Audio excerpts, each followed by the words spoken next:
Hello, everyone. I'm going to start a short video on how to prepare a good research proposal to be accepted straight away. First of all, if you, I always a positive person, so I always prefer to start anything with a kind of a positive quote. So success is not the key to happiness. Happiness is the key to success. If you love what you are doing, you will be successful. And honestly, this is really, you have to love what you are doing, whatever, whether it's a job, whether it's a degree, whatever. Because honestly, if we are talking about the PhD journey, it's a tough journey. Of course, no one can go through the PhD journey unless they like it, they love it. At the end of the PhD, everybody can see the success. But there are underneath that or behind that, there is hard working, there is persistence, there is late night, there is sacrifice, there is a fear, there is discipline, there is failure, doubt of failure, all of that. But this is a kind of, because this is why we are saying PhD is a package. So sometimes you say, that's really kind of, what we really, what the PhD is all about. So I will start today with talking about the decision to go for a postgraduate degree. So I would think that people who watch this video, they either in a master's degree and want to continue to a PhD, or they are thinking to go for a postgraduate degree in general. So if you decide to go for a master, think about or answer these questions. Why you decided to go for a master? I cannot answer that, but you can ask yourself, and you have to have an answer, whatever the answer is. Is it a requirement for a job? Is it your job, financing you to do a master, a professional master, whether it's chemistry, engineering, accounting, finance, tourism, whatever? Or do you want to get an academic degree higher than the master? It might be do you like academic research and you wanted to continue on academic research? Uh, All of these questions that you have to ask yourself about it before even moving on. So, if you decided to go for a master, whatever the master in geography, engineering, whatever, chemistry, accounting, finance, economics, any discipline, any even science, any discipline that you really need you have. I'm not really sure about all over the world, but in the UK there is thought elements and then the dissertation. So from the taught elements, the course of the taught elements, you can pick up a topic, or you might join the master program with a topic in your mind that you really want to do your dissertation on this topic. So please, if you have either or, invest on that. So if you pick up your master dissertation topic from your preliminary courses, that's absolutely fine. If you have an idea that you joined the master to do a master dissertation on this topic, this is absolutely fine. But the most important thing, you have to be interested in this research. You have to like this idea. You have to love it, not only like, you have to love the research idea to be able to continue. So if you are interested in research and you think you wanted to continue to get a PhD, put too much effort into your master dissertation, because I know in some countries years and years ago it wasn't allowed, but for example here in the UK it's allowed. It's allowed to focus on a master dissertation or even an honor dissertation and to continue with the same topic in a PhD level. You know, so if we agree that or if you agree that you join the master program to do to continue for a PhD level later on, you have to put too much effort, and you have to plan to get an excellent grades or marks in your dissertation for a number of reasons. First of all, if you don't want to go for academic degree and you wanted to continue with a professional or job or whatever, many employers now are very keen to ask about your grade. and your master topic just in both the applications or interviews, because they will hire someone with a master to solve a problem, whether you are, master in chemistry, master in geography, master in finance, master in accounting, whatever. So they will expect too much from you. So, they really wanted to know what area you spend too much doing research on to be able to uh, uh, um, to solve their problems if it's related to this area. Getting an excellent grade in your master's dissertation, and if you plan to do a PhD, this is a tick box exercise. So, for example, if I review an application for an international student who wants to, I will look at the history and the first degree, master degree. I look at the taught courses, the taught courses grades and marks, and I will look at the dissertation because, to be very honest, many application has been rejected because master dissertations, the students got very low marks in the master dissertations, because the mark you get will give us an indication that you are good in research, that you are good in doing research, and that's give us something to continue. So you have to plan to get an excellent grade in your dissertation, because this will help in your PhD application. Deal with your master dissertation as a stage one of your PhD if you plan to do a PhD. So your master's dissertation, I have no clue about the other countries in the world, but in the UK, students sometimes have 6 weeks, sometimes they have more than 6 weeks to do their dissertation. So, but you have nothing else but to focus on the dissertation. So do all the hard work during the dissertation, and they consider this hard work is to write your PhD research proposal or to work on, a kind of doing work in process in your PhD. Um, from master's to PhD, you can extend or upgrade your master topic to work on it for a PhD. There is no any problems at all.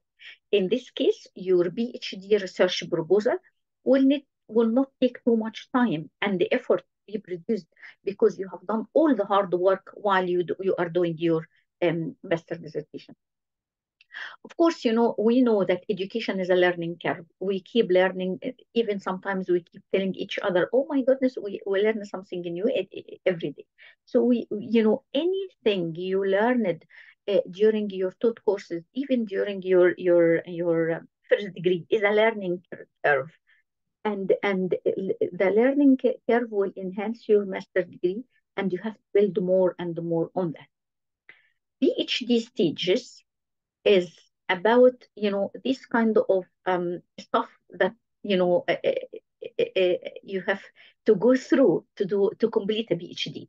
You have to select a topic, write a research proposal, starting the PhD, and what happened in the first year of your PhD journey, what happened in second year, what happened in third year. Of course, for the sake of this video, I will focus on the PhD stages. Will focus on selecting the topic and writing a research proposal. Select a topic.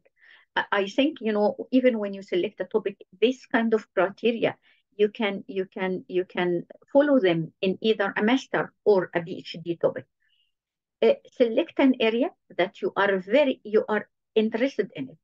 You like to learn and read more about it, because if you don't like, if you are not attached 100% or even 1000% to your PhD area or your research area, you will not be able to complete it efficiently and effectively. It's as simple as that. So find an area that you like to read about it. You have to love your PhD or your research area. Select a topic that have an impact. For example, nowadays we are talking about the nature and, the disasters and climate change and the carbon and COP27 and the COP26 and the COP15 about biodiversity, all these kind of, topics. What is the impact of that? Is it something related to education? Is it something related to geography? Is it something related to tourism? Is it something related to engineering? Is it something related to technology? You have to see to think about the impact of the topic you selected on community, on industry, on country, on city, on town, on whatever. Of course, we always think about an idea and discuss it. Sometimes while I'm discussing the idea, it it it it it gets stronger. I will be more confident when I discuss my idea with others. So in your case, you might discuss with your potential idea with your potential academics or supervisors, other PhD students. If you know some other PhD students, it doesn't matter the area. Might be they are working, they are doing their PhD in a complete different area. But you really need to tell them the idea. It might be a PhD students in their final stage, about to finish or about to have their examination. It might be PhD students in the same stage as you. Remember, any topic can be a PhD. You can do a PhD in any topic. It depends on how you tackle the topic, how the way you will conduct it. So this is something that you really need to bear something in mind. Writing a research proposal. So, for example, you finish the master degree, you are now you wanted to continue to do a PhD, you have to write a research proposal to submit it to whatever university. So, basically, of course, some universities have some criteria that you have to follow. But these are what I'm going to present today is generic criteria that any research proposal should include them. It might be different between discipline and discipline, area and area, but anyway, proposed title, introduction, literature review, proposed research methodology, references, and I give you some hints as well. So research title and for research proposal, it's maximum between 15 and 2000 and 2000 words. And again, if you apply for any university, check if they have some kind of a specific criteria. Research title or the proposed title. Of course, I prefer the same as while I'm talking, this kind of criteria is the same when you're writing for research bids, research funding, or you might write for publication. It's always, the title comes last because the thinking and the literature review and the reading and, and summarizing and working and etc. This will take the most time. And then once you finalize the idea, once you finalize the thing, you can come up with the title. So finish the whole research proposal. But of course, for example, if you are doing an ecosystem, for example, so it might be the tourism, or might be management, or might be marketing, or might be accounting, might be finance, might be whatever. So spend too much time in doing the whole research proposal, but the title, although I'm saying the title should be at the end, the title should be explaining exactly what's inside the research proposal.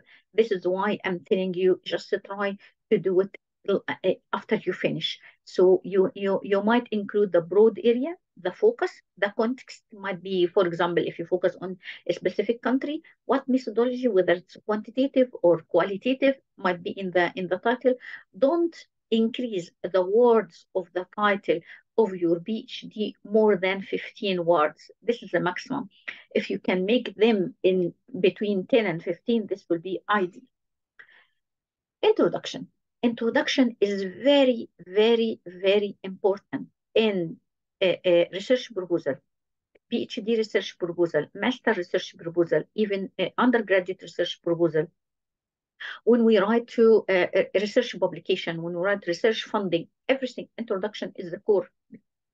Because, for example, as a reviewer, as a judger, as an examiner, I'm always reading the introduction because it tells me, the story. So your research topic is a story. You have to tell, the readers about that. Remember one rule: when you read for yourself. So you read a book, for example, you absorb the book in a way, okay? But when you write for others. Remember this rule because this is very, very important. Sometimes I've read, some work for some PhD students said, what do you mean by that? I mean this and this, yeah, but this is, it's not clear from what you have written. So when you write, for others to read and understand. So it has to be clear, it has to be simple, it has to be concise, it has to be articulated clearly. So any introduction. So let's say that I'm coming from accounting background. I will write a PhD proposal or a paper, academic paper on something called the integrated reporting.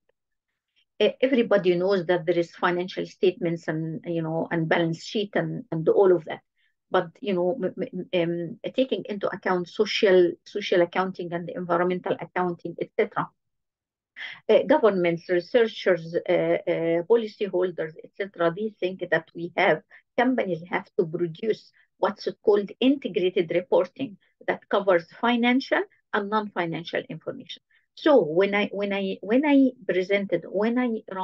did write papers on integrated reporting and published them, and the integrated reporting wasn't a very common expression, I had to provide background about that in the introduction to say that the financial statements are not enough, and there is another branch related to the non-financial statements, but we really need to put them together into integrated reporting. So I give the reader some background about the topic because it's a brand new. But if you are writing your research proposal in something that's very common, but you are tackle it from different point of view, you don't need to do all these details. So the details depends on the area of your research or the topic. So you give background, broad overview of the topic and terminology to introduce the reader to the topic. And the most important thing, make sure that you engage the reader with you. You make the reader interested to read, to continue reading your introduction. So you provide them with a background about your area, the broad area, and then justification and motivation. Remember these two words, justifications and motivations. This is answering the questions of why. So basically, clear background about the topic is what it is. What are going to investigate? Is it integrated reporting? Okay, that's fine. This is what. But why you doing it? Why I'm doing this research on integrated reporting? Is it because it's more useful? Is it what is the important? Why it is important? What is the impact of this on society, on research, on researchers, on students, on whatever? So you have to tell a story, in your introduction. Your introduction also might include the research aim and the research gap and research question. Research gap, how to get the research gap is from literature review. I will explain in a minute what literature review is. And then research aim, you aim to investigate the relationship between this and that. Try to make the research aim very clear, very simple, very understandable. And from the research aim, you can develop your research objectives and your research questions. I might do some more videos in each one of them. But in this video I will give you what can be included in research proposal. Again, remember, you read for yourself, but you write for others. And once you write any paragraph, so because, for example, I prefer to tell the story from the beginning. There is a story. You left your house and you went to the car and you drove the car and you went shopping and then you bought whatever you bought outfit and then you went for coffee and then you came back home, you went for dinner. So there is a story. Any research, any topic, it includes a story.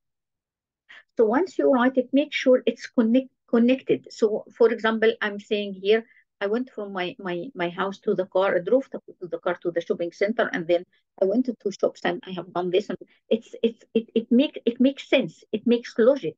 Don't jump from, okay, I left the house, I went for coffee. You can do so, but the more clear details, the more you engaging the reader to be more interested in your topic. Plan ahead from the beginning why you are doing that, why you are doing your research, whether it's geography, tourism, marketing, accounting, engineering, energy, carbon, climate change, why you want to do that. So always, while you're writing every page or every paragraph, ask yourself, why is that? Why I'm doing this? Is it clear? So why you selected the topic? Why the topic is important? What motivates you to investigate this topic? What makes your topic different? What makes your research different? How your research is going to add value to the discipline, whether it's whatever discipline is. What is the impact of your topic on community, on society, on stakeholders? Who will be interested reading about your topic? I mean, your research. Why you selected this way of doing it? So, for example, two PhD students can do the same topic, but tackling from complete different ways, and they both get the PhD because they have when one of them went that way and the other went the other way. Why specific sector? Why you wanted to focus on oil and gas, for example, or why you wanted to focus on the financial sector? Why a specific country? Why you wanted to focus on a specific country? Or some PhD students do a comparison between two countries. Why you wanted to investigate specific years if you do a quantitative, or why you wanted to collect the data from specific stakeholders if you do a qualitative. If you answer all of these questions, this is basically is your contribution. Very clear. Literature review. Literature review, even from the word, many students saying, "Oh yeah, it's very difficult." It's not difficult. It will come by experience. The more you read, the more you will become expert in the area. Because literature review, you can do literature review by saying you read, 10 articles, and then you can sit down, summarize them. Article one doing so and so, article two doing so and so on. This can be a work in process or stage one because this is a descriptive. But when it comes to the PhD, you really need to do a critical analysis of the literature review. So, for example, let's say there are 20 articles measure the relationship between what? Between implementing integrated reporting and the profit, for example. Okay, some of the 20 article measured that, among other things, of course, but 10 of them found a positive relationship. Another 10 found negative relationship. So when you explain that, you might say there is no consistency in the results between among the previous research in measuring the relationship between integrated reporting and integrated reporting and the profits. Some of them found positive, some of them found negative, and you mentioned, and you are doing the research to find out whether the research you are doing in specific context, in specific country with specific years will support group one or group two, group one who found the positive or group two who found negative. It's normal to feel very confused when you start reading about a new area. Don't know where to start, where to find the relevant articles, and to find different discipline. You have to look for more than one discipline. All these questions, how many academic articles you should read?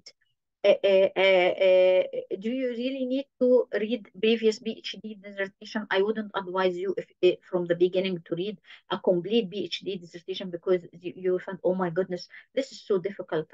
How long this will take me to produce something like this? So, just take it step by step. Read, and read to absorb and understand. The more you read, it might be that at the beginning you feel confused, you feel all the knowledge in your mind, you got confused. But guess what? Good Getting confused is a very good sign because that means there is some kind of noise of knowledge in your mind. So the more you read, the more you will try to organize the knowledge in this area and this area, so you might find, okay, this is the aim of integrated supporting here. This is the pros and the cons, and so the more you read, understand more about the issue. It is very normal, once you start to write even the research proposal, you put an aim at the beginning, and the more you read, you change it. It's absolutely fine. It change it because even when you go for the PhD itself, you will change it more than once. What else I wanted to talk with you about?